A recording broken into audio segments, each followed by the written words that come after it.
What's up, everybody? Hey, have you ever noticed that desperate people do desperate things? Let me tell you a story.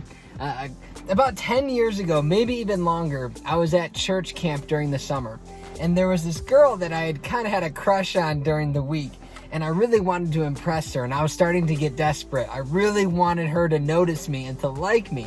So I ended up doing the weirdest, strangest thing perhaps I've ever done before. Well, her team was getting their colors on, so they were painting their faces and they had spray paint that they were putting onto a flag.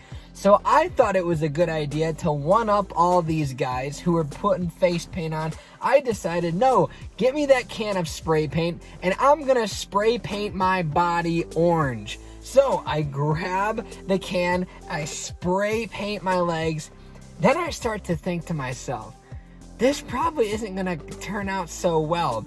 Well, here's the thing, it did get her attention, but for all the wrong reasons. In the back of her mind, I bet she's thinking, who in their right mind sprays paint onto their body? Let me tell you, spray paint does not come off very easily. I had to go back to the cabin, I had to wash my legs to find out it was not coming off. So I kept scrubbing away. It still would not come off. My legs were orange. Finally, I had to go to my grandma's cabin, which had this, the metal dish scrubber that really cuts away at the grime. I had to use a metal dish scrubber against my legs, basically peeling away at the first layer of skin on my legs in order for that orange spray paint to go away. Was it worth it?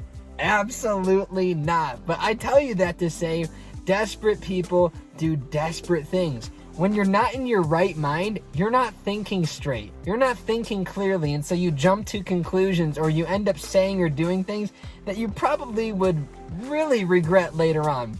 Well, there's this story about this guy in the Bible. He was going and living in a time of crisis, really national crisis at the time. And the Bible says there was a famine in the land. And so this guy, as we know, Abraham, he was moving through the land of Egypt when basically no food, a very low water is available. And so here's what happens. He goes there. He says, now there's a famine in the land. This is chapter 12 in Genesis. And Abram went down to Egypt to live there for a while because the famine was severe. As he was about to enter Egypt, here's the desperation. He says to his wife Sarah, I know that you're a beautiful woman. That's a good thing to say. When the Egyptians see you, they will say, this is his wife. Good, okay. Then they will kill me, but let you live. I don't know where that kind of reasoning gets into your head where you say, they're going to think that you're very beautiful, and so they're going to want to kill me. That was Abraham's reasoning here. And so in this moment of desperation, he concocts this plan.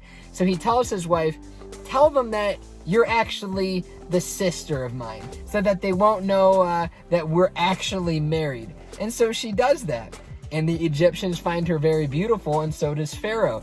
Pharaoh takes her into his home, and then the Lord inflicts these incredibly devastating plagues upon his house. Come to find out that, this is actually Abraham's wife. And here's what he says when he finds out about this.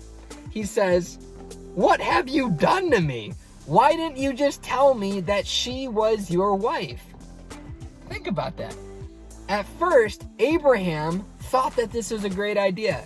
In a moment of desperation, he concocts this plan, and then it ends up being really rather stupid. And it's actually confirmed by Pharaoh saying, why did you do this to me? Why did you say that? That was really ridiculous. If you would have just told us that she was your wife, we would have let you go scot-free. Don't worry about it.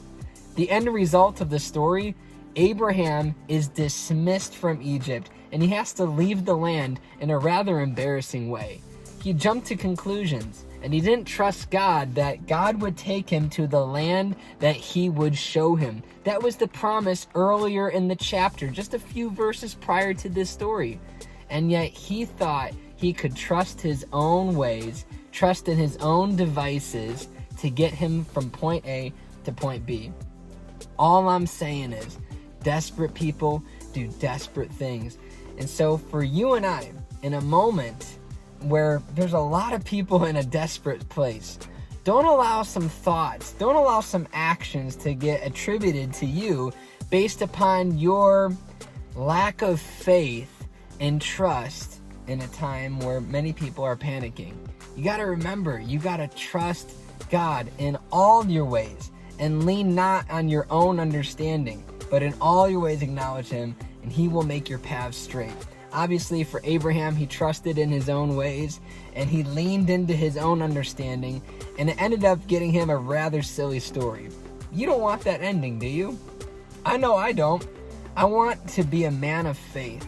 And a man of faith is somebody who owns up to his own insecurities and weaknesses and say, God, I trust you. You're going to get me from point A to point B. So I'm going to trust you in my finances. I'm going to trust you in my relationships. I'm going to trust you with my future. I'm going to trust you in politics. I'm going to trust you with my health. In all the ways, I will acknowledge you, and you will make my path straight. That is a person relying totally upon God. So for each and every one of us, I just want to encourage you. Trust in the Lord. He's going to get us through this. When we're in a moment where we feel desperate, when we feel like, hey, get me out of quarantine, I need to just see my people, I'm with you. I feel many of those things. But I just want to encourage you. Trust in God. He's watching you. He looks out for you. And He loves you very deeply. That's the God that I want to serve. I want to love. Don't you? I hope you have a great rest of your day, and God bless you.